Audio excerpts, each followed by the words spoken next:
درنو لیدونکو ډېر ښه راغلاست. نن یو ویډیو تاسو ته جوړوم چې تاسو ته ووایم چې تاسې ماشین د کالو پرېوللو څنګه چالانده کوئ، درجه یې څنګه جوړوئ او څنګه یې وچوئ.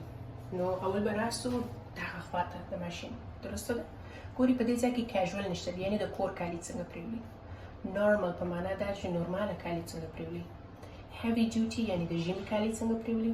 deep wash په معنا د دې چې څنګه کولی شي چې ډېرې پاک پرېولي. دا خو دا خاص وصحیح سو. اوس دې خواته ګرځو. دلته تاسو ته چپه لاس ته وایي چې دا څونه په یخو اوبو پرېولي، په ډېرې یخو اوبو یې پرېولي، په کمو یخو اوبو یې پرېولي. راسته لاسته تاسو ته وایي warm په معنا د دې چې دا څونه ګرم، ډېر ګرمو اوبو باندې پرېولي، په کمو ګرمو اوبو باندې پرېولي. هغه هم ستاسې زړه دی. دې خواته چې دی دا یې وخت دی. تاسې غواړئ چې په ډېر عمر وڅرخي پاک کې، په کم عمر وڅرخي او که په بیخي ډېر څو ساعته وڅرخي. دا ستاسې خوښ دی. بعد دې چې دا ټول مو فکس کړه، تاسې به دلته راسئ. دلته سټارټ اینډ پاز نشته دی، نو تاسې به دغه سټارټ بټن ور ووهئ. درسته ده چې دا چالان شي.